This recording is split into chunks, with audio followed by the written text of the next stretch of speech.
Hello students, welcome back to our English class. In this class, we will discuss about most expected 2 and 3 marks question and answers from the lesson Everything I Need to Know I Learned in the Forest written by Vandana Shiva. Dear students, ಇವತ್ತಿನ ತರಗತಿಯಲ್ಲಿ ನಾವು ವಂದನಾ ಶಿವ ಅವರು ಬರೆದಿರತಕ್ಕಂತ everything I need to know I learn in the forest ಅನ್ನುವಂತ ಪಾಠದಿಂದ exam ನಲ್ಲಿ ಮುಖ್ಯವಾಗಿ ಯಾವ ರೀತಿಯಾಗಿರತಕ್ಕಂತ 2 ಮಾರ್ಕ್ಸ್ ಮತ್ತೆ 3 ಮಾರ್ಕ್ಸ್ ಕ್ವೆಶ್ಚನ್ಸ್ ಗಳನ್ನು ಕೇಳ್ತಾರೆ ಅದಕ್ಕೆ ನಾವು ಹೇಗೆ ಆನ್ಸರ್ ಬರಿಬೇಕು ಅನ್ನೋದನ್ನ ಡಿಸ್ಕಸ್ ಮಾಡೋಣ. ಈ ಪಾಠ ಒಂದು ಆರ್ಟಿಕಲ್ ಆಗಿರೋದ್ರಿಂದ ಬೇರೆ ಪಾಠಗಳ ತರ ಇಲ್ಲೊಂದು ಸ್ಟೋರಿ ಇಲ್ಲ. ಸ್ಟೋರಿ ಆಗಿದ್ರೆ ತಾವು ಈಸಿಯಾಗಿ ಓದ್ಬಿಟ್ಟು ನೆನ್ಪಿಟ್ಕೊಂಡು ಎಕ್ಸಾಮಲ್ಲಿ ಆನ್ಸರ್ ಬರೆಯೋದಕ್ಕೆ ಪ್ರಯತ್ನ ಮಾಡ್ತಾ ಇದ್ರಿ. ಬಟ್ ಇದು ಒಂದು ಆರ್ಟಿಕಲ್ ಆಗಿರೋದ್ರಿಂದ ತುಂಬ ಅದ್ಭುತವಾಗಿರ್ತಕ್ಕಂಥ ವಿಚಾರಗಳನ್ನ ವಂದನಾ ಶಿವ ಅವರು ಈ ಪಾಠದಲ್ಲಿ ಹೇಳ್ತಾ ಹೋಗ್ತಾರೆ. ಆ ಕಾನ್ಸೆಪ್ಟ್ಗಳನ್ನ ಆ ವಿಚಾರಗಳನ್ನ ತಾವು ಅರ್ಥ ಮಾಡ್ಕೊಳ್ಳೋದಕ್ಕೆ ಪ್ರಯತ್ನ ಮಾಡಿ ಅದನ್ನು ನೆನ್ಪಿಟ್ಕೊಂಡು ಎಕ್ಸಾಮಲ್ಲಿ ಬರೆಯೋದಕ್ಕೆ ತುಂಬ ಯೂಸ್ ಆಗುತ್ತೆ ಅಂತ ಹೇಳ್ತಾ ಇವಾಗ 2 ಮಾರ್ಕ್ಸ್ ಕ್ವೆಶನ್ಸ್ಗಳನ್ನ ಯಾವ ರೀತಿಯಾಗಿ ಕೇಳ್ತಾರೆ ಅನ್ನೋದನ್ನ ನೋಡ್ತಾ ಹೋಗೋಣ. Answer any 3 of the following questions in 1 or 2 sentences each ಅಂತ ಕೊಟ್ಟಿರ್ತಾರೆ. ಅಂದರೆ ಇದು 2 ಮಾರ್ಕ್ಸ್ ಕ್ವೆಶನ್ಸ್ಗಳಿಗೆ ಸಂಬಂಧಪಟ್ಟಿದ್ದು. ಇದು ಒಂದು ಆರ್ಟಿಕಲ್ ಆಗಿರೋದ್ರಿಂದ ವಂದನಾ ಶಿವ ಅವರು ಈ ಪಾಠದಲ್ಲಿ ಬೇರೆ ಬೇರೆ ಟಾಪಿಕ್ಸ್ಗಳ ಬಗ್ಗೆ ಡಿಸ್ಕಸ್ ಮಾಡ್ತಾ ಹೋಗ್ತಾರೆ. ನಾವು ನೆನ್ಪಿಟ್ಕೊಳ್ಳೋದಕ್ಕೆ ಈಸಿ ಆಗಲಿ ಅಂದ್ಬಿಟ್ಟು ಏನು ಮಾಡೋಣ, ಈ ಟಾಪಿಕ್ ವೈಸೇ ಕ್ವಶನ್ಸ್ಗಳನ್ನ ಯಾವ ರೀತಿಯಾಗಿ ಕೇಳ್ತಾರೆ ಅದಕ್ಕೆ ಹೇಗೆ ಆನ್ಸರ್ ಮಾಡಬೇಕು ಅನ್ನೋದನ್ನು ನೋಡ್ತಾ ಹೋಗೋಣ. ಈ ಪಾಠದಲ್ಲಿ ಮೊದಲನೇ ಟಾಪಿಕ್ ಬರೋದು ಚಿಪ್ಕೋ ಮೂಮೆಂಟ್. ಈ ಒಂದು ಪಾರ್ಟ್ಗೆ ಸಂಬಂಧಪಟ್ಟಂಗೆ ಯಾವ ರೀತಿಯ ಕ್ವಶನ್ಸ್ಗಳನ್ನ ಕೇಳ್ಬೋದು ನೋಡಿ. ಅಲ್ಲಿ ಈ ರೀತಿಯಾಗಿ ಕೇಳ್ಬೋದು, what were Vandana Shivas parents. ಈ ವಂದನಾ ಶಿವ ಅವರ ಪೇರೆಂಟ್ಸ್ ಏನಾಗಿದ್ರು. ಹೂ ಅಂತ ಕೇಳ್ತಾ ಇಲ್ಲ, ಇಲ್ಲಿ ವಾಟ್ ಅಂತ ಕೇಳ್ತಾ ಇದ್ದಾರೆ. ಅಂದರೆ ಅವ್ರ ಪ್ರೊಫೆಷನ್ ಬಗ್ಗೆ ನಾವಿಲ್ಲಿ ಹೇಳಬೇಕಾಗತ್ತೆ. ಅದಕ್ಕೆ ಆನ್ಸರ್ ಹೇಗೆ ಬರಿಬೋದು ನೋಡಿ. Vandana Shiva's father was a forest conservator and her mother was a farmer ಅಂತ ಬರೆದ್ರೆ ಸಾಕು, ತಮಗೆ ಈಸಿಯಾಗಿ ಮಾರ್ಕ್ಸ್ ಸಿಗುತ್ತೆ. ಇನ್ನು ಮುಂದಿನ ಪ್ರಶ್ನೆ ಯಾವ ರೀತಿಯಾಗಿ ಕೇಳ್ಬೋದು ನೋಡಿ. What is Chipko, women from which reason participated in it according to Vandana Shiva. ಇಲ್ಲಿ ವಾಟ್ ಈಸ್ ಚಿಪ್ಕೋ ಅಂತ ಕೇಳಿದರೆ ಚಿಪ್ಕೋ ಮೂಮೆಂಟ್ ಅಂದರೆ ಏನು, ಅದರಲ್ಲಿ ಯಾರ್ಯಾರು ಭಾಗವಹಿಸಿದ್ರು ಅಂತ ಇಲ್ಲಿ ಕೇಳ್ತಾ ಇದ್ದಾರೆ. ಅದಕ್ಕೆ ಆನ್ಸರ್ ಹೇಗೆ ಬರಿಬೋದು ನೋಡಿ. The Chipko movement was a non violent response to the large scale deforestation that was taking place in Himalayan reason, especially Garhwal ಅಥವಾ ಗಡ್ವಾಲ್ ಅಂತ ಕರಿತೀವಿ. ಆ ಒಂದು ಏರಿಯಾದಲ್ಲಿ ಏನಾಗುತ್ತೆ, ಡಿಫಾರೆಸ್ಟೇಷನ್, ಮರಗಳನ್ನ ಕಾಡನ್ನ ನಾಶ ಮಾಡ್ತಾ ಇದ್ರು. ಅದರ ವಿರುದ್ಧ ಅಹಿಂಸಾತ್ಮಕವಾಗಿ ಅಲ್ಲಿ ಹೆಣ್ಮಕ್ಳು ಹೋರಾಟ ಮಾಡಿದ್ರಲ್ಲ, ಅದನ್ನ ನಾವು ಚಿಪ್ಕೋ ಮೂವ್ಮೆಂಟ್ ಅಂತ ಕರಿತೀವಿ. ಹಾಗಾದ್ರೆ ಅದರಲ್ಲಿ ಯಾರು ಪಾರ್ಟಿಸಿಪೇಟ್ ಮಾಡಿದ್ರು ಅಂತಂದ್ರೆ the women from Himalayan region of Uttarakhand participated in it. Uttarakhand ಅಥವಾ ಉತ್ತರಾಂಚಲ್ ಅಂತ ಏನು ಕರಿತೀರಲ್ಲ, ಅಲ್ಲಿ ಗಡ್ವಾಲ್ ಅಥವಾ ಗರ್ವಾಲ್ ಅಂತ ಕೂಡ ಹೇಳ್ತಾರೆ. ಅಲ್ಲಿರ್ತಕ್ಕಂಥ ಹೆಣ್ಮಕ್ಳು ಈ ಒಂದು ಮೂವ್ಮೆಂಟ್ ಅಲ್ಲಿ ಭಾಗವಹಿಸ್ತಾರೆ. ಮುಂದಿನ ಪ್ರಶ್ನೆ ಯಾವ ರೀತಿಯಾಗಿ ಕೇಳ್ಬೋದು ನೋಡಿ. According to Vandana Shiva, who knew the value of forests. ಈ ಕಾಡಿನ ನಿಜವಾಗಿರ್ತಕ್ಕಂಥ ಮೌಲ್ಯ ಯಾರಿಗೆ ಗೊತ್ತಿತ್ತು, ಯಾರಿಗೆ ತಿಳಿದಿತ್ತು ಅಂತ ಕೇಳ್ತಾ ಇದ್ದಾರೆ. ಹಾಗೇನೆ what did they do to protect forest. ಹಾಗಾದ್ರೆ ಕಾಡಿನ ರಕ್ಷಣೆ ಮಾಡೋದಕ್ಕೆ ಅವ್ರು ಏನು ಮಾಡಿದ್ರು ಅಂತ ಪ್ರಶ್ನೆ ಕೇಳ್ತಾ ಇದ್ದಾರೆ. ಅದಕ್ಕೆ ಆನ್ಸರ್ ಹೇಗೆ ಬರಿಬೋದು ನೋಡಿ. The women from Himalayan reason new the value of forest. ಆ ಹಿಮಾಲಯನ್ ರೀಸನ್ ಏನಿದೆ, ಉತ್ತರಾಂಚಲ್, ಉತ್ತರಾಖಂಡ್ ಅಂತ ಏನು ಕರಿತೀವಲ್ಲ, ಅಲ್ಲಿರ್ತಕ್ಕಂಥ ಹೆಣ್ಮಕ್ಳಿಗೆ ಗೊತ್ತಿತ್ತು ಆ ಕಾಡಿನ ನಿಜವಾಗಿರ್ತಕ್ಕಂಥ ಮೌಲ್ಯ ಏನು ಅಂತ. ಹಾಗಾದ್ರೆ ಅದನ್ನು ರಕ್ಷಣೆ ಮಾಡೋದಕ್ಕೆ ಅವ್ರು ಏನು ಮಾಡಿದ್ರು, they declared that they would hug trees and the loggers would have to kill them before killing trees. ಈ ಲಾಗರ್ಸ್ ಏನು ಬರ್ತಾರಲ್ಲ, ಮರ ಕಡಿಯೋದಕ್ಕೆ ಏನು ಬರ್ತಾರಲ್ಲ, ಅವ್ರು ಬಂದು ಮರ ಕಡಿಯೋಕ್ಕೆ ಬಂದಾಗ ಇವ್ರು ಹೋಗ್ಬಿಟ್ಟು ಮರನ ತಪ್ಕೊಳ್ಳೋದು, ಈ ಮರ ಕಡಿಯೋದಕ್ಕಿಂತ ಮುಂಚೆ ನಮ್ಮನ್ನು ಸಾಯಿಸ್ಬಿಡಿ ಅಂತ ಹೇಳ್ತಾ ಇದ್ರು. ಈ ರೀತಿಯಾಗಿ ಆ ಹೆಣ್ಮಕ್ಳು ಆ ಕಾಡಿನ ರಕ್ಷಣೆ ಮಾಡೋದಕ್ಕೆ ಪ್ರಯತ್ನ ಪಡ್ತಾರೆ. ಇನ್ನು ನೆಕ್ಸ್ಟ್ ಕ್ವಶನ್ ಯಾವ ರೀತಿಯಾಗಿ ಕೇಳ್ಬೋದು ನೋಡಿ. What is the real value of forest according to women involved in Chipko movement. ಈ ಚಿಪ್ಕೋ ಮೂಮೆಂಟಲ್ಲಿ ಯಾರು ಹೆಣ್ಮಕ್ಳು ಭಾಗವಹಿಸಿದ್ರಲ್ಲ ಅವ್ರ ಪ್ರಕಾರ ಈ ಕಾಡಿನ ನಿಜವಾಗಿರ್ತಕ್ಕಂಥ ಮೌಲ್ಯ ಏನು ಅಂತ ಕೇಳ್ತಾ ಇದ್ದಾರೆ. ಅದಕ್ಕೆ ಆನ್ಸರ್ ಹೇಗೆ ಬರಿಬೋದು ನೋಡಿ. According to the women of Garhwal, the real value of forest was not timber from dead tree. ಆ ಹೆಣ್ಮಕ್ಳ ಪ್ರಕಾರ ಈ ಕಾಡುಗಳ ಮೌಲ್ಯ ಏನು ಅಂತಂದರೆ ಆ ಕಾಡುಗಳನ್ನ ಸುಮ್ಮನೆ ಕಡಿದು ಆ ಟಿಂಬರ್ನ ಮಾಡಿ ಮಾರ್ತಕ್ಕಂಥದ್ದಲ್ಲ, but the springs and streams, food for their cattles and fuel for their hearths. ಈ ರೀತಿಯಾಗಿ ಬರಿಬೋದು. ಇಷ್ಟೆಲ್ಲ ಬರೆಯೋ ಬದಲಾಗಿ ತಾವು springs and streams food for their cattles and fuel for their hearths ಅಂತ ಬರೆದ್ರೂ ಕೂಡ ತಮಗೆ ಮಾರ್ಕ್ಸ್ ಸಿಗುತ್ತೆ. ಇನ್ನು ನೆಕ್ಸ್ಟ್ ಕ್ವಶನ್ ಹೇಗಿದೆ ನೋಡಿ. What are the consequences of logging. ಈ ಲಾಗಿಂಗ್ ಅಂತ ಕರೀತಾರೆ, ಮರನ ಕಡಿದ್ಬಿಟ್ಟು ಒಣಗಿಸ್ಬಿಟ್ಟು ಮಾರ್ತಾರಲ್ಲ ಟಿಂಬರ್ ಮಾಡಿ, ಅದರ ಪರಿಣಾಮ ಏನಾಗುತ್ತೆ ಅಂತ ಕೇಳ್ತಾ ಇದ್ದಾರೆ. ತಾವು ತುಂಬ ಈಸಿಯಾಗಿ ಆನ್ಸರ್ ಬರೆದು ಬಿಡ್ಬೋದು. ಹೇಗೆ ಬರಿಬೋದು ನೋಡಿ. It leads to landslide and floods. Landslide ಆಗುತ್ತೆ, ಫ್ಲಡ್ಸ್ ಬರುತ್ತೆ, and scarcity of water, fodder ಅಂತಂದರೆ ಇಲ್ಲಿ ದನಗಳಿಗೆ ಮೇವು ಅಂತ ತಿಳ್ಕೊಳ್ಳಿ, ಅದರ ಒಂದು ಅಭಾವ ಉಂಟಾಗುತ್ತೆ. ಆ್ಯಂಡ್ ಫ್ಯೂಯಲ್ ಅಂದರೆ ಇಂಧನ, ಇಲ್ಲಿ ಇಂಧನ ಅಂತಂದರೆ ಸೌದೆ ಅಂತ ತಿಳ್ಕೊಳ್ಳಿ, ಫೈರ್ವುಡ್ ಅಂತ ಕರಿತೀವಲ್ಲ, ಇದೆಲ್ಲದರ ಕೊರತೆ ಯಾವುದರಿಂದ ಆಗುತ್ತೆ? ಲಾಗಿಂಗಿಂದ ಆಗುತ್ತೆ ಅಂತ ಅಲ್ಲಿ ಅವರು ವಂದನಾ ಶಿವ ಅವರು ಹೇಳ್ತಾರೆ. ಇನ್ನು ನೆಕ್ಸ್ಟ್ ಕ್ವಶನ್ ಯಾವ ರೀತಿಯಾಗಿ ಕೇಳ್ಬೋದು ನೋಡಿ. What surprise Vandana Shiva when she went to swim in her favourite stream? Vandana Shiva ಅವರು ಕಾಡಲ್ಲಿ ಹೋಗ್ಬಿಟ್ಟು ಅಲ್ಲಿರ್ತಕ್ಕಂಥ ಒಂದು ಸ್ಟ್ರೀಮ್, ಚಿಕ್ಕದೊಂದು ಹಳ್ಳ ಅಂತನ್ನಿ, ನದಿ ಅಂತನ್ನಿ, ಅದ್ರಲ್ಲಿ ಹೋಗಿ ಅವಾಗ ಈಜಾಡ್ತಾ ಇದ್ರು, ಎಂಜಾಯ್ ಮಾಡ್ತಾ ಇದ್ರು. ಬಟ್ ಅವ್ರಿಗೆ ಒಂದು ಸರ್ಪ್ರೈಸ್ ಆಗುತ್ತೆ, ಯಾವಾಗ ಏನು ಅಂತ ಕೇಳ್ತಾ ಇದ್ದಾರೆ. ಅದಕ್ಕೆ ಆನ್ಸರ್ ಹೇಗೆ ಬರಿಬೋದು ನೋಡಿ. When Vandana Shiva went to visit her favourite forest and stream she was surprised. ಕಾಡಿಗೆ ಹೋಗ್ಬಿಟ್ಟು ಅಲ್ಲಿ ಸ್ಟ್ರೀಮ್ನ ನೋಡೋಕೆ ಹೋದಾಗ ಅವ್ರಿಗೆ ಸರ್ಪ್ರೈಸ್ ಆಗುತ್ತೆ. ಏನಾಗಿರುತ್ತೆ ಅಲ್ಲಿ ನೋಡಿ, to find that the forest were gone. ಅಲ್ಲಿರ್ತಕ್ಕಂಥ ಮರಗಳನ್ನೆಲ್ಲ ಕಡ್ದಾಕ್ಬಿಟ್ಟಿದ್ರು, ಕಾಡು ನಾಶವಾಗಿ ಹೋಗ್ಬಿಟ್ಟಿತ್ತು. And the stream was reduced to trickle. ಅಲ್ಲಿ ತುಂಬಿ ಹರಿತಕ್ಕಂಥ ಒಂದು ಹಳ್ಳ ಏನಿತ್ತು, ಸ್ಟ್ರೀಮ್ ಅಂತ ಕರಿತೀವಲ್ಲ, ಅದು ಕೂಡ ಬತ್ ಹೋಗ್ಬಿಟ್ಟು ಹನಿಯಾಗಿ ಸಣ್ಣಕ್ಕೆ ಹರ್ಕೊಂಡು ಹೋಗ್ತಾ ಇತ್ತು. ಅದನ್ನು ನೋಡಿಬಿಟ್ಟು ಅವ್ರಿಗೆ ಸರ್ಪ್ರೈಸ್ ಆಗುತ್ತೆ, ಅಷ್ಟೇ ಬೇಜಾರು ಕೂಡ ಆಗುತ್ತೆ. ಇನ್ನು ನೆಕ್ಸ್ಟ್ ಕ್ವಶನ್ ಹೇಗಿದೆ ನೋಡಿ. What did Vandana Shiva do while she was on padayatras of Chipko movement? ಅಲ್ಲೇನು ಹಿಂದೆ ಕಾಡಲ್ಲಿ ಹೋಗ್ಬಿಟ್ಟು ನದಿ ಎಲ್ಲ ಬತ್ತು ಹೋಗಿತ್ತಲ್ಲ, ಅದನ್ನ ನೋಡಿ ಬೇಜಾರಾದ ತಕ್ಷಣ ಅವ್ರು ಏನಂತ ಡಿಸೈಡ್ ಮಾಡ್ತಾರೆ, ಅವರು ಕೂಡ ಚಿಪ್ಕೋ ಮೂಮೆಂಟಲ್ಲಿ ಇನ್ವಾಲ್ವ್ ಆಗಿಬಿಡ್ತಾರೆ. ಹಾಗಾದರೆ ಅವರು ಪಾದಯಾತ್ರೆಗಳನ್ನ ಮಾಡ್ತಾ ಇದ್ರಲ್ಲ, ಅಂದರೆ ನಡ್ಕೊಂಡು ಹೋಗ್ತಾ ಇದ್ರು, ಎಲ್ಲ ಸಂಚರಿಸ್ತಾ ಇದ್ರಲ್ಲ, ಅವಾಗ ಏನು ಮಾಡ್ತಾ ಇದ್ರು ಅಂತ ಪ್ರಶ್ನೆ ಕೇಳ್ತಾ ಇದ್ದಾರೆ. ಅದಕ್ಕೆ ಆನ್ಸರ್ ಹೇಗೆ ಬರಿಬೋದು ನೋಡಿ. ವಂದನಾ ಶಿವ ಡಾಕ್ಯುಮೆಂಟೆಡ್ ಡಿಫಾರೆಸ್ಟೇಷನ್, ಅಲ್ಲಿ ಕಾಡು ನಾಶ ಆಗಿತ್ತಲ್ಲ ಅದರ ಬಗ್ಗೆ ಡಾಕ್ಯುಮೆಂಟೇಷನ್ ಮಾಡ್ಕೋತಾ ಇದ್ರು. And the work of Chipko activist, ಈ ಚಿಪ್ಕೋ ಮೂವ್ಮೆಂಟಲ್ಲಿ ಭಾಗವಹಿಸಿರ್ತಕ್ಕಂಥ ಕಾರ್ಯಕರ್ತರು ಇದ್ರಲ್ಲ, ಅವ್ರು ಏನೇನು ಕೆಲಸ ಮಾಡಿದಾರೆ ಅನ್ನೋದ್ರ ಬಗ್ಗೆ ಕೂಡ ಡಾಕ್ಯುಮೆಂಟ್ ಮಾಡ್ಕೋತಾ ಇದ್ರು. And also spread the message of Chipko movement while doing padayatras. ಹಾಗೆ ಪಾದಯಾತ್ರೆ ಮಾಡ್ತಾ ಹಳ್ಳಿಗೆ ನಡ್ಕೊಂಡು ಹೋಗ್ತಾನೆ ಏನು ಮಾಡ್ತಾಯಿದ್ರು, ಆ ಚಿಪ್ಕೋ ಮೂವ್ಮೆಂಟ್ನ ಒಂದು ಸಂದೇಶವನ್ನು ಎಲ್ಲರಿಗೂ ಕೂಡ ತಲುಪಿಸ್ತಕ್ಕಂಥ ಕೆಲಸ ವಂದನಾ ಶಿವ ಅವರು ಮಾಡ್ತಾಯಿದ್ರು. ನೆಕ್ಸ್ಟ್ ಕ್ವಶನ್ ಹೇಗಿದೆ ನೋಡಿ. What did Vandana Shiva learn from Chipko movement? ಈ ಚಿಪ್ಕೋ ಮೂವ್ಮೆಂಟಲ್ಲಿ ಭಾಗವಹಿಸಿದ ಮೇಲೆ ಆ ಚಿಪ್ಕೋ ಮೂವ್ಮೆಂಟಿಂದ ವಂದನಾ ಶಿವ ಅವರು ಏನನ್ನು ಕಲ್ತ್ಕೊಂಡ್ರು ಅಂತ ಕೂಡ ಪ್ರಶ್ನೆ ಕೇಳ್ಬೋದು. ಅದಕ್ಕೆ ತಾವು ಹೇಗೆ ಆನ್ಸರ್ ಬರಿಬೋದು ನೋಡಿ. Vandana Shiva learn about biodiversity and biodiversity based living economies from Chipko movement ಅಂತ ತಾವು ಬರಿಬೇಕು. ಇನ್ನು ಈ ಪಾಠದಲ್ಲಿ ಬರ್ತಕ್ಕಂಥ ನೆಕ್ಸ್ಟ್ ಟಾಪಿಕ್ ಬಿಯಾಂಡ್ ಮೋನೋಕಲ್ಚರ್ಸ್ ಅಂತ ಇದೆ. ಈ ಒಂದು ಪಾಠದಲ್ಲಿ ನವಧಾನ್ಯ ಫಾರ್ಮ್ ಬಗ್ಗೆ ಹೇಳ್ತಾ ಹೋಗ್ತಾರೆ. ಹಾಗಾದರೆ ಈ ಒಂದು ಪಾರ್ಟಲ್ಲಿ 2 ಮಾರ್ಕ್ಸ್ ಕ್ವಶನ್ಸ್ಗಳನ್ನ ಯಾವ ರೀತಿಯಾಗಿ ಕೇಳ್ಬೋದು ನೋಡಿ. ಅಲ್ಲಿ ಈ ರೀತಿಯಾಗಿ ಪ್ರಶ್ನೆ ಕೇಳ್ಬೋದು. When and where was Navdanya farm started? Navdanya ಫಾರ್ಮನ್ನು ಸ್ಟಾರ್ಟ್ ಮಾಡಿದ್ರಲ್ಲ ವಂದನಾ ಶಿವ, ಯಾವಾಗ ಮತ್ತು ಎಲ್ಲಿ ಸ್ಟಾರ್ಟ್ ಮಾಡಿದ್ರು ಅಂತ ಕೂಡ ತಮಗೆ ಎಕ್ಸಾಮಲ್ಲಿ ಕೇಳ್ಬೋದು. ಅದಕ್ಕೆ ಆನ್ಸರ್ ಹೇಗೆ ಬರಿಬೋದು ನೋಡಿ. The Navdanya farm was started in 1994 in the Doon valley located in the lower elevation of Himalayan region of Uttarakhand. ಉತ್ತರಾಖಂಡದ ಹಿಮಾಲಯದ ಒಂದು ಲೋವರ್ ಎಲಿವೇಶನಲ್ಲಿ ಬರ್ತಕ್ಕಂಥ ಈ ಡೂನ್ ವ್ಯಾಲಿನಲ್ಲಿ ಈ ನವಧಾನ್ಯ ಫಾರ್ಮನ್ನು ವಂದನಾ ಶಿವ ಅವರು ಸ್ಟಾರ್ಟ್ ಮಾಡ್ತಾರೆ. ಇನ್ನು ನೆಕ್ಸ್ಟ್ ಕ್ವಶನ್ ಯಾವ ರೀತಿ ಕೇಳ್ಬೋದು ನೋಡಿ. What is ನವಧಾನ್ಯ and what does it do? ಈ ನವಧಾನ್ಯ ಅಂದರೆ ಏನು ಅಥವಾ ನವಧಾನ್ಯ ಮೂವ್ಮೆಂಟ್ ಅಂದರೆ ಏನು, ಅದೇನು ಕೆಲಸ ಮಾಡುತ್ತೆ ಅಂತ ಪ್ರಶ್ನೆ ಕೇಳ್ತಾ ಇದ್ದಾರೆ. ಅದಕ್ಕೆ ಆನ್ಸರ್ ಹೇಗೆ ಬರಿಬೋದು ನೋಡಿ.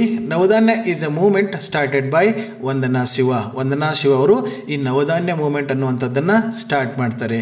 ಏನಕ್ಕೆ ಅನ್ನೋದನ್ನು ಅಲ್ಲಿ ಮುಂದೆ ಹೇಳ್ತಾರೆ ನೋಡಿ.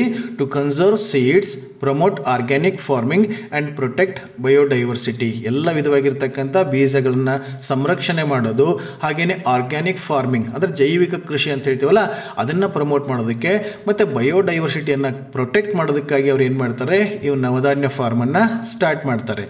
ಇನ್ನು ನೆಕ್ಸ್ಟ್ ಕ್ವಶನ್ ಹೇಗೆ ಕೇಳ್ಬೋದು ನೋಡಿ. In Navdanya movement how did Vandana Shiva and other activists help farmers? ಈ ರೀತಿಯಾಗಿ ಕೇಳ್ಬೋದು. ಅಥವಾ ನವಧಾನ್ಯ ಫಾರ್ಮಿಂದ ರೈತರಿಗೆ ಏನು ಲಾಭ ಆಯಿತು ಅಂತ ಕೂಡ ತಮಗೆ ಪ್ರಶ್ನೆ ಕೇಳಿದರೆ ಅದಕ್ಕೆ ಆನ್ಸರ್ ಹೇಗೆ ಬರಿಬೋದು ನೋಡಿ. Vandana Shiva and other activists help farmers to transition from fossil fuel and chemical based monoculture to biodiverse ecological system nourished by the sun and the soil. ಅಂದರೆ ರೈತರು ಈ ಫಾಸಿಲ್ ಫ್ಯೂಯಲ್ ಮೇಲೆ ಜಾಸ್ತಿ ಡಿಪೆಂಡ್ ಆಗೋದ್ರ ಜೊತೆಗೆ ಹಾಗೆ ರಾಸಾಯನಿಕ ರಸಗೊಬ್ಬರಗಳನ್ನ ಬಳಸೋದ್ರ ಬದಲಾಗಿ ಈ ನ್ಯಾಚುರಲ್ ಆಗಿ ಜೈವಿಕ ಕೃಷಿಯನ್ನು ಹೇಗೆ ಮಾಡ್ಬೋದು, ಅದು ಮುಖ್ಯವಾಗಿ ಸೂರ್ಯ ಮತ್ತು ಮಣ್ಣಿನ ಮೇಲೆ ಡಿಪೆಂಡ್ ಆಗಿರ್ತದೆ, ಅದರ ಮೂಲಕ ಹೇಗೆ ಕೃಷಿ ಮಾಡ್ಬೋದು ಅನ್ನೋದನ್ನು ರೈತರಿಗೆ ಈ ನವಧಾನ್ಯದ ಮೂಲಕ ಹೇಳ್ಕೊಡ್ಲಾಯಿತು. ಇನ್ನು ನೆಕ್ಸ್ಟ್ ಕ್ವಶನ್ ಯಾವ ರೀತಿಯಾಗಿ ಕೇಳ್ಬೋದು ನೋಡಿ. What is biodiversity and why is it important? Biodiversity ಅಂದರೆ ಏನು, ಅದು ಯಾಕೆ ಅಷ್ಟು ಮುಖ್ಯವಾಗಿರ್ತದೆ ಅಂತ ಕೂಡ ತಮ್ಮ ಪ್ರಶ್ನೆಯನ್ನು ಕೇಳ್ಬೋದು. Biodiversity means variety of life in the world or in a particular habit or ecosystem ಅಂತ ತಮಗೆ ಬುಕ್ಕಲ್ಲೇ ಕೊಟ್ಟಿದ್ದಾರೆ. ಬಯೋಡೈವರ್ಸಿಟಿ ಅಂದರೆ ಜೀವ ವೈವಿಧ್ಯತೆ ಅಂದರೆ ಏನು, ಒಂದು ನಿರ್ದಿಷ್ಟವಾಗಿರ್ತಕ್ಕಂಥ ಜಾಗದಲ್ಲಿ ಎಲ್ಲ ರೀತಿಯಾಗಿರ್ತಕ್ಕಂಥ ಪ್ರಾಣಿಗಳು ಪಕ್ಷಿಗಳು ಒಟ್ಟಿಗೆ ಬದುಕ್ತಾವಲ್ಲ, ಇದನ್ನು ಬಯೋಡೈವರ್ಸಿಟಿ ಅಂತ ಕರಿತೀವಿ. It is important because it helps nature stay healthy and balanced. ಪ್ರಕೃತಿ ಸಮತೋಲನವಾಗಿ ಕಾಪಾಡ್ಕೋಬೇಕಾಗಿತ್ತು ಅಂದರೆ, ಆರೋಗ್ಯಪೂರ್ಣವಾಗಿರಬೇಕಾಗಿತ್ತು ಅಂತಂದರೆ ಅಲ್ಲಿ ಬಯೋಡೈವರ್ಸಿಟಿ ಅನ್ನೋದು ಇರಬೇಕು. ಅದನ್ನು ನಾವು ಕಾಪಾಡ್ಕೊಂಡು ಬರಬೇಕು ಅಂತ ವಂದನಾ ಶಿವ ಅವರು ಹೇಳ್ತಾರೆ. ನೆಕ್ಸ್ಟ್ ಕ್ವಶನ್ ಯಾವ ರೀತಿ ಕೇಳ್ಬೋದು ನೋಡಿ. ವಾಟ್ ಡಿಡ್ ಬಯೋಡೈವರ್ಸಿಟಿ ಟೀಚ್ ವಂದನಾ ಶಿವ? ಅಥವಾ ವಂದನಾ ಶಿವ ಅವರು ಈ ಬಯೋಡೈವರ್ಸಿಟಿಯಿಂದ ಏನು ಕಲಿತರು ಅಂತ ಕೂಡ ಕೇಳ್ಬೋದು. ಅದಕ್ಕೆ ತುಂಬ ಸಿಂಪಲ್ ಆಗಿ ಆನ್ಸರ್ ಬರೆದು ಬಿಡ್ಬೋದು.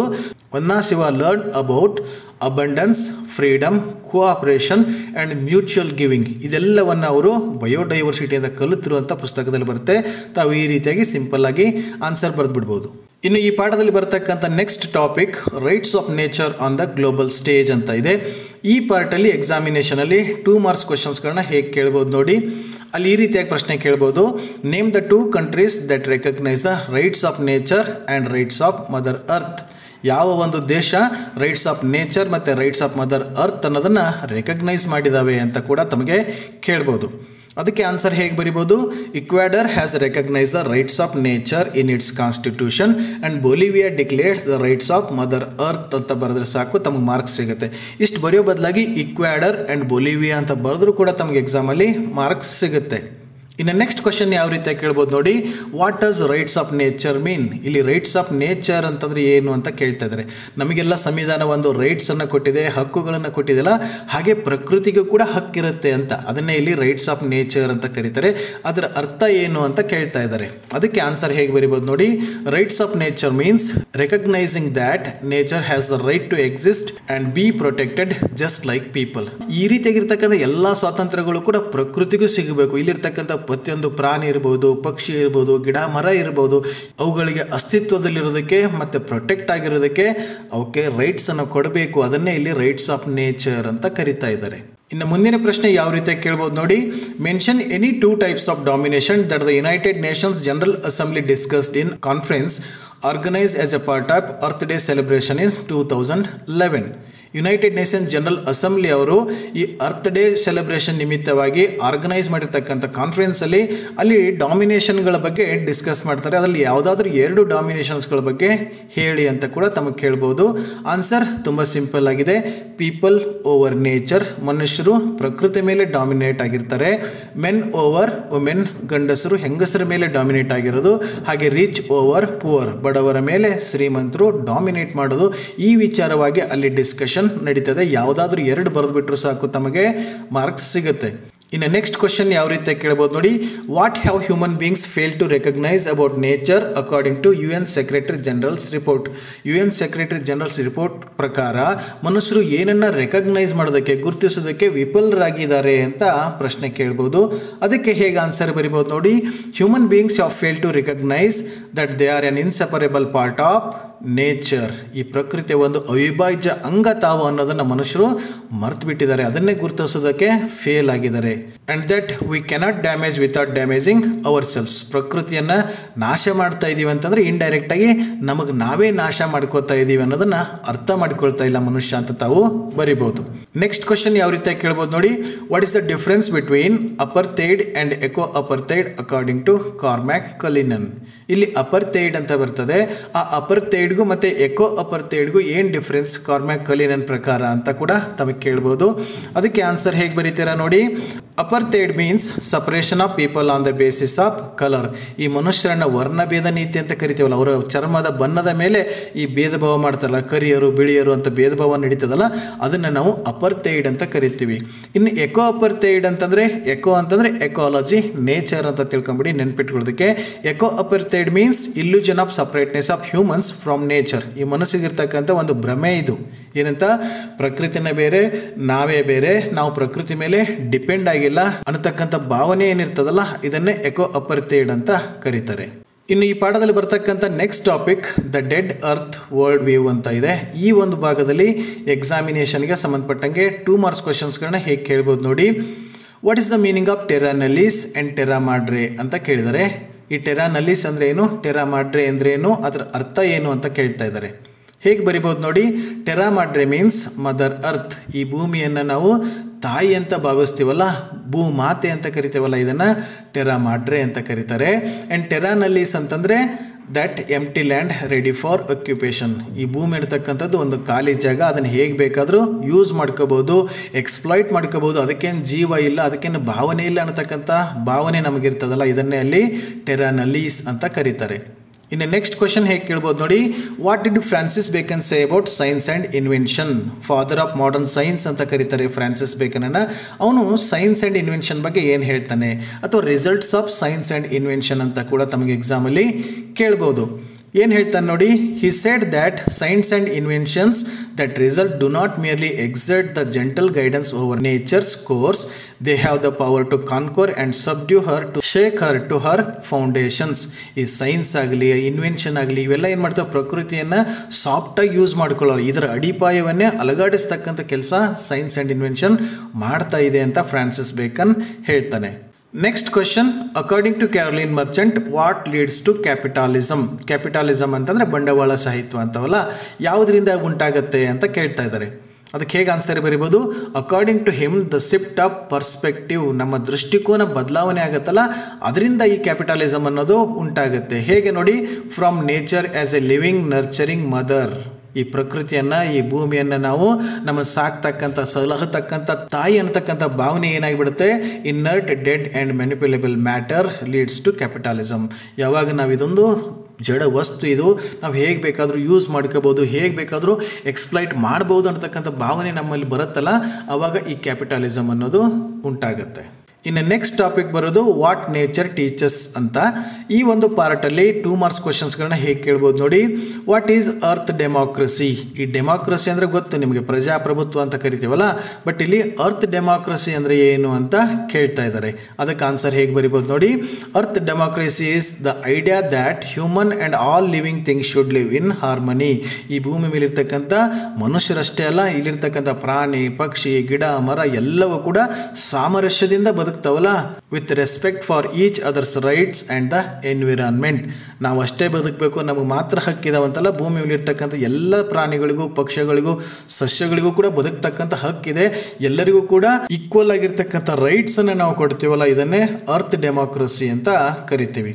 ಇನ್ನು ನೆಕ್ಸ್ಟ್ ಕ್ವಶನ್ ಹೇಗೆ ಕೇಳ್ಬೋದು ನೋಡಿ. Who are the participants in Navdanya farm and what do they learn there?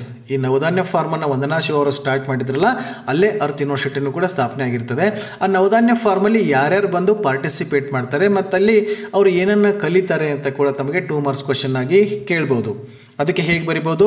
The participants include farmers, ರೈತರು ಕೂಡ ಬರ್ತಾರೆ, ಸ್ಕೂಲ್ ಚಿಲ್ಡ್ರನ್, ಶಾಲೆ ಮಕ್ಕಳು ಕೂಡ ಬರ್ತಾರೆ, and people from across the world, ಬೇರೆ ಬೇರೆ ದೇಶಗಳಿಂದ ಬಂದು ಕೂಡ ಅಲ್ಲಿ ಇದ್ಕೊಂಡು ಜನ ಭಾಗವಹಿಸ್ತಾರೆ. ಹಾಗಾದರೆ ಅವ್ರು ಏನು ಕಲಿತಾರೆ. They learn to work with living seeds, living soil and the web of life. ನಮ್ಮ ಥರ ಟೆಕ್ಸ್ಟ್ ಬುಕ್ ಇಟ್ಕೊಂಡು ಲೈಬ್ರರಿಲಿ ಕೂತ್ಕೊಂಡು ಅಲ್ವಾ ಬೋರ್ಡ್ ಬರೆದ್ಬಿಟ್ಟು ಅವ್ರು ಕಲಿಯಲ್ಲ. ಅಲ್ಲಿರ್ತಕ್ಕಂಥ ಬೀಜಗಳು ಮಣ್ಣುಗಳು ಈ ಜೀವ ಸಂಕುಲ ಏನಿದೆಲ್ಲ ಅದ್ರ ಜೊತೆಗೇನೆ ಅಲ್ಲಿ ಭಾಗವಹಿಸ್ತಕ್ಕಂಥ ಪಾರ್ಟಿಸಿಪೆಂಟ್ಸ್ ಕಲಿತಾರೆ. ನೆಕ್ಸ್ಟ್ ಕ್ವಶನ್ ಹೇಗೆ ಕೇಳ್ಬೋದು ನೋಡಿ. Name the 2 popular courses in earth university. ಈ ವಂದನಾ ಶಿವ ಅವರು ಸ್ಟಾರ್ಟ್ ಮಾಡಿರ್ತಕ್ಕಂಥ ಅರ್ತ್ ಯೂನಿವರ್ಸಿಟಿ ಏನಿದೆಲ್ಲ, ಅಲ್ಲಿ 2 ಕೋರ್ಸ್ ಇದ್ದಾವೆ. ಆ ಕೋರ್ಸ್ಗಳು ಯಾವುದು ಅಂತ ಕೇಳ್ತಾ ಇದ್ದಾರೆ. ತುಂಬ ಈಸಿಯಾಗಿ ಆನ್ಸರ್ ಬರಿಬೋದು. The 2 popular courses of earth university are ಯಾವ್ದು ನೋಡಿ. The A to Z of organic farming and agroecology ಅಂತ ಒಂದು course, and Gandhi and globalisation ಅಂತಕ್ಕಂಥ ಇನ್ನೊಂದು ಕೋರ್ಸ್ ಇದೆ. ಈ 2 ಕೋರ್ಸ್ಗಳನ್ನ ಅಲ್ಲಿ ಹೇಳ್ಕೊಡ್ತಾರೆ. ತಾವು ಇದ್ರ ಬದಲಾಗಿ the A to Z organic farming and agro ecology and Gandhi and globalisation ಅಂತ ಬರೆದ್ರೂ ಕೂಡ ತಮಗೆ ಮಾರ್ಕ್ಸ್ ಸಿಗುತ್ತೆ. ಇನ್ನು ಈ ಪಾಠದಲ್ಲಿ ಬರ್ತಕ್ಕಂಥ last topic the poetry of the forest ಅಂತ ಇದೆ. ಈ ಒಂದು ಪಾಠದಲ್ಲಿ ಮುಖ್ಯವಾಗಿ ವಂದನಾ ಶಿವ ಅವರು ರವೀಂದ್ರನಾಥ್ ಟ್ಯಾಗೋರ್ ಅವ್ರ ಬಗ್ಗೆ ಹೇಳ್ತಾ ಹೋಗ್ತಾರೆ. ಈ ಒಂದು ಪಾರ್ಟಲ್ಲಿ 2 ಮಾರ್ಕ್ಸ್ ಕ್ವಶನ್ಸ್ಗಳನ್ನ ಹೇಗೆ ಕೇಳ್ಬೋದು ನೋಡಿ. Why did Rabindranath Tagore start Shantiniketan? West ಬೆಂಗಾಲ್ನಲ್ಲಿ ಈ ಶಾಂತಿನಿಕೇತನವನ್ನು ಸ್ಟಾರ್ಟ್ ಮಾಡಿದಲ್ಲ ರವೀಂದ್ರನಾಥ್ ಟ್ಯಾಗೋರ್ ಅವರು, ಯಾಕೆ ಸ್ಟಾರ್ಟ್ ಮಾಡಿದರು, ಯಾವ ಉದ್ದೇಶದಿಂದ ಸ್ಟಾರ್ಟ್ ಮಾಡಿದರು ಅಂತ ಕೂಡ ತಮಗೆ ಪ್ರಶ್ನೆನ ಕೇಳ್ಬೋದು. ಅದಕ್ಕೆ ಆನ್ಸರ್ ಹೇಗೆ ಬರಿಬೋದು ನೋಡಿ. Rabindranath Tagore started Shantiniketan to take inspiration from nature. ಈ ಪ್ರಕೃತಿಯಿಂದ ಇನ್ಸ್ಪೈರ್ ಆಗೋದಕ್ಕೆ, ಇನ್ಸ್ಪಿರೇಷನ್ ಅಂತ ತಗೊಳ್ಳೋದಕ್ಕೆ, and to create an Indian cultural renaissance. ಭಾರತೀಯ ಒಂದು ಕಲ್ಚರ್ ಏನಿದೆ, ಪರಂಪರೆ ಏನಿದೆಯಲ್ಲ, ಅದರ ಒಂದು ಪುನರುತ್ಥಾನಕ್ಕಾಗಿ ಅವರು ಶಾಂತಿನಿಕೇತನವನ್ನು ಸ್ಟಾರ್ಟ್ ಮಾಡಿದರು. ಇನ್ನು ಮುಂದಿನ ಪ್ರಶ್ನೆ ಹೇಗೆ ಕೇಳ್ಬೋದು ನೋಡಿ. What did Rabindranath Tagore believe the forest symbolise? Rabindranath Tagore ಅವರ ಪ್ರಕಾರ ಈ ಕಾಡೇನಿದೆ, ಫಾರೆಸ್ಟ್ ಏನಿದೆಯಲ್ಲ ಅದು ಏನು ಸಿಂಬಲೈಸ್ ಮಾಡುತ್ತೆ ಅಂತ ಕೇಳ್ತಾ ಇದ್ದಾರೆ. ಅದಕ್ಕೆ ಆನ್ಸರ್ ಹೇಗೆ ಬರಿಬೋದು ನೋಡಿ. Tagore believed the forest symbolise beauty, harmony and source of knowledge and cultural growth. ಇಷ್ಟು ಬರೆದ್ರೆ ಸಾಕು, ತಮಗೆ ಈಸಿಯಾಗಿ ಮಾರ್ಕ್ಸ್ ಸಿಗುತ್ತೆ. ಇನ್ನು ನೆಕ್ಸ್ಟ್ ಕ್ವಶನ್ ಹೇಗಿದೆ ನೋಡಿ. According to Rabindranath Tagore, where have Indian best ideas come from? Rabindranath Tagore ಅವರ ಪ್ರಕಾರ ಭಾರತದಲ್ಲಿ ಇರ್ತಕ್ಕಂಥ ಅತ್ಯದ್ಭುತ ಜ್ಞಾನ ಏನಿದೆಯಲ್ಲ, ಬೆಸ್ಟ್ ಐಡಿಯಾಸ್ ಏನಿದೆಯಲ್ಲ, ಅದು ಮನುಷ್ಯನಿಗೆ ಯಾವಾಗ ಸಿಕ್ತು, ಎಲ್ಲಿಂದ ಬಂತು ಅಂತ ಕೇಳ್ತಾ ಇದ್ದಾರೆ. ಅದಕ್ಕೆ ಹೇಗೆ ಬರಿಬೋದು ನೋಡಿ. According to Rabindranath Tagore, India's best ideas have come where man was in communion with trees, rivers, lakes, away from the crowd. ಯಾವಾಗ ಮನುಷ್ಯ ಈ ಪ್ರಕೃತಿ ಜೊತೆಗೆ, ಮರಗಳ ಜೊತೆಗೆ ಅಲ್ವಾ, ರಿವರ್ಸ್ ಇರ್ಬೋದು, ಲೇಕ್ಸ್ ಇರ್ಬೋದು, ಅದ್ರ ಜೊತೆಗೆ ಕಮ್ಯೂನಿಯನ್ ಆಗಿದ್ನೋ ಆವಾಗಲೇ ಮನುಷ್ಯನಿಗೆ ಅತ್ಯುನ್ನತವಾಗಿರ್ತಕ್ಕಂಥ ವಿಚಾರಧಾರೆಗಳು ಮನುಷ್ಯನಿಗೆ ಸಿಗುತ್ತವೆ. ಈ ರೀತಿಯಾಗಿ ಬರೆದ್ಬಿಟ್ರೆ ಸಾಕು, ತಮಗೆ ಈಸಿಯಾಗಿ ಮಾರ್ಕ್ಸ್ ಸಿಗುತ್ತೆ. ಇನ್ನು ನೆಕ್ಸ್ಟ್ ಕ್ವಶನ್ ಯಾವ ರೀತಿಯಾಗಿ ಕೇಳ್ಬೋದು ನೋಡಿ. What happens if there is diversity without unity? Diversity ಇದ್ದು ಅಲ್ಲಿ ಯೂನಿಟಿ ಇಲ್ಲ ಅಂದರೆ ಏನಾಗುತ್ತೆ? And unity without diversity, unity ಇದೆ ಬಟ್ ಡೈವರ್ಸಿಟಿ ಇಲ್ಲ ಅಂದರೆ ಏನಾಗುತ್ತೆ ಅಂತ ಕೇಳ್ತಾ ಇದ್ದಾರೆ. ಅದಕ್ಕೆ ಆನ್ಸರ್ ಹೇಗೆ ಬರಿಬೋದು ನೋಡಿ. Diversity without unity becomes the source of conflict and control. ಈ ಡೈವರ್ಸಿಟಿ ಇದ್ದು ಅಲ್ಲಿ ಯೂನಿಟಿ ಇಲ್ಲ ಅಂದರೆ ಅಲ್ಲಿ ಕಾನ್ಫ್ಲಿಕ್ಟ್ ಆಗೋದಕ್ಕೆ ಸ್ಟಾರ್ಟ್ ಆಗುತ್ತೆ. Unity without diversity becomes the ground for external control. Unity ಇತ್ತು, ಡೈವರ್ಸಿಟಿ ಇಲ್ಲ ಅಂತಂದರೆ ಹೊರಗಿನವ್ರು ನಮ್ಮನ್ನು ಕಂಟ್ರೋಲ್ ಮಾಡೋಕ್ಕೆ ಸ್ಟಾರ್ಟ್ ಮಾಡ್ತಾರೆ ಅಂತ ಅಲ್ಲಿ ಹೇಳಿದ್ದಾರೆ. ಇನ್ನು ನೆಕ್ಸ್ಟ್ ಕ್ವಶನ್ ಹೇಗೆ ಬರಿಬೋದು ನೋಡಿ. Name any two conflicts about which Tagore wrote? Rabindranath Tagore ಅವರು ಬರೆದಿರ್ತಕ್ಕಂಥ ಯಾವುದಾದ್ರೂ ಎರಡು ರೀತಿಯಾಗಿರ್ತಕ್ಕಂಥ ಕಾನ್ಫ್ಲಿಕ್ಟ್ಸ್ಗಳನ್ನ ಬರೀರಿ ಅಂತ ಕೇಳ್ತಾ ಇದ್ದಾರೆ. ಈಸಿಯಾಗಿ ಬರಿಬೋದು. ಗ್ರೀಡ್ ಆ್ಯಂಡ್ ಕಂಪ್ಯಾಷನ್, ಅವೆರಡರ ಮಧ್ಯಕ್ಕೂ ಯಾವಾಗೂ ಕೂಡ ಒಂಥರ ಹೋರಾಟ ನಡೀತಾನೆ ಇರ್ತದೆ. ಹಾಗೆಯೇ ಕಾನ್ಕ್ವೆಸ್ಟ್ ಆ್ಯಂಡ್ ಕೋಆಪರೇಷನ್ ಮಧ್ಯಕ್ಕೂ ಕೂಡ, ಹಾಗೆ ವೈಲೆನ್ಸ್ ಆ್ಯಂಡ್ ಹಾರ್ಮನಿಗಳ ಮಧ್ಯಕ್ಕೂ ಕೂಡ ಕಾನ್ಫ್ಲಿಕ್ಟ್ ನಡೀತಾನೆ ಇರ್ತದೆ. ಇಲ್ಲಿ ಮೂರು ಇದ್ದಾವೆ, ತಾವು ಯಾವುದಾದ್ರೂ ಎರಡನ್ನು ಬರೆದ್ರೆ ಸಾಕು, ಎಕ್ಸಾಮಲ್ಲಿ ತಮಗೆ ಮಾರ್ಕ್ಸ್ ಸಿಗುತ್ತೆ. ಇವಿಷ್ಟು ವಂದನಾ ಶೋ ಅವರು ಬರೆದಿರ್ತಕ್ಕಂಥ everything I need to know I learned in the forest ಅನ್ನೋಂಥ ಪಾಠದಿಂದ ಮುಖ್ಯವಾಗಿ ಎಕ್ಸಾಮಿನೇಷನ್ಲಿ ಕೇಳ್ತಕ್ಕಂಥ 2 ಮಾರ್ಕ್ಸ್ ಕ್ವಶನ್ ಆ್ಯಂಡ್ ಆನ್ಸರ್ಸ್ಗಳಾಗಿವೆ. ಇನ್ನು ಈ ಪಾಠಕ್ಕೆ ಸಂಬಂಧಪಟ್ಟಿರ್ತಕ್ಕಂಥ 3 ಮಾರ್ಕ್ಸ್ ಕ್ವಶನ್ಸ್ಗಳನ್ನ ಯಾವ ರೀತಿಯಾಗಿ ಕೇಳ್ಬೋದು ಅನ್ನತಕ್ಕಂಥ ಕನ್ಫ್ಯೂಷನ್ ಎಲ್ಲರಿಗೂ ಇರ್ತದೆ. ಇದು ಲಾಸ್ಟ್ ಇಯರೇ ಇಂಟ್ರೊಡ್ಯೂಸ್ ಆಗಿರೋದ್ರಿಂದ ಈ ಪಾಠದಿಂದ 3 ಮಾರ್ಕ್ಸ್ ಕ್ವಶನ್ಸ್ಗಳನ್ನ ಅದನ್ನು ಕೇಳ್ಬೋದಾ, ಇದನ್ನು ಕೇಳ್ಬೋದಾ, ಅಥವಾ ಆ ನೋಟ್ಸಲ್ಲಿ ಕೊಟ್ಟಿರೋದು ಕೇಳ್ಬೋದಾ, ಈ ನೋಟ್ಸಲ್ಲಿ ಕೊಟ್ಟಿರೋದು ಕೇಳ್ಬೋದಾ, ಅಥವಾ ನಿಜವಾಗ್ಲೂ ಅದನ್ನು 3 ಮಾರ್ಕ್ಸ್ ಕೇಳ್ತಾರಾ ಅಥವಾ 2 ಮಾರ್ಕ್ಸ್ ಕೇಳ್ತಾರಾ ಅನ್ನತಕ್ಕಂಥ ಕನ್ಫ್ಯೂಷನ್ ಎಲ್ಲರಿಗೂ ಇದ್ದೇ ಇರ್ತದೆ. ಇದನ್ನು ಸಾಲ್ವ್ ಮಾಡೋದಕ್ಕೆ ಡಿಪಾರ್ಟ್ಮೆಂಟ್ನವ್ರು ಏನು ಮಾಡಿದರು ಅಂತಂದರೆ, ಈ ಹೊಸ ಪ್ಯಾಟರ್ನ್ಗೆ ಸಂಬಂಧಪಟ್ಟಂಗೆ ಒಂದು ಕ್ವಶನ್ ಬ್ಯಾಂಕನ್ನು ರಿಲೀಸ್ ಮಾಡಿದರು. ಹಾಗಾಗಿ ಈ ಪಾಠದಲ್ಲಿ ಮುಖ್ಯವಾಗಿ ಯಾವ್ಯಾವುದು 3 ಮಾರ್ಕ್ಸ್ ಕ್ವಶನ್ಸ್ಗಳನ್ನ ಕೇಳ್ಬೋದು ಅಂತ ಅವರೇ ಒಂದು ಸುಮಾರು 13 ಪ್ರಶ್ನೆಗಳನ್ನ ಕೇಳಿದ್ದಾರೆ. ಆ 13 ಪ್ರಶ್ನೆಗಳಿಗೆ ಮತ್ತು ಅದ್ರ ಜೊತೆಗೆ ಒಂದೆರಡು ಎಕ್ಸ್ಟ್ರಾ ಕ್ವಶನ್ಗಳನ್ನ ಹಾಕಿ ಆ ಎಲ್ಲ ಪ್ರಶ್ನೆಗಳಿಗೆ ಹೇಗೆ ಆನ್ಸರ್ ಮಾಡಬೇಕು ಅನ್ನೋದನ್ನು ಒಂದು PDF ಮಾಡಿ ನೋಟ್ಸ್ ಮಾಡಿ ಈ ವಿಡಿಯೋ ಕೆಳಗೆ ಕೊಟ್ಟಿರ್ತಕ್ಕಂಥ ಡಿಸ್ಕ್ರಿಪ್ಷನ್ ಬಾಕ್ಸಲ್ಲಿ ಅದರ ಲಿಂಕನ್ನು ಕೊಟ್ಟಿರ್ತೀನಿ. ಆ ಲಿಂಕನ್ನು ಕ್ಲಿಕ್ ಮಾಡೋದ್ರ ಮೂಲಕ ಆ ನೋಟ್ಸನ್ನು ತಾವು ಡೌನ್ಲೋಡ್ ಮಾಡಿಕೊಂಡು ಓದಿಕೊಳ್ಳೋದಕ್ಕೆ ಯೂಸ್ ಮಾಡಿ ಅಂತ ಹೇಳ್ತಾ ಈ ಕ್ಲಾಸಲ್ಲಿ ಇಲ್ಲೇ ಮುಗಿಸೋಣ. ಇನ್ನು ನೆಕ್ಸ್ಟ್ ಕ್ಲಾಸಲ್ಲಿ ಮುಂದಿನ ಟಾಪಿಕ್ ಜೊತೆಗೆ ಮತ್ತೆ ಸಿಗೋಣ. So till then take care.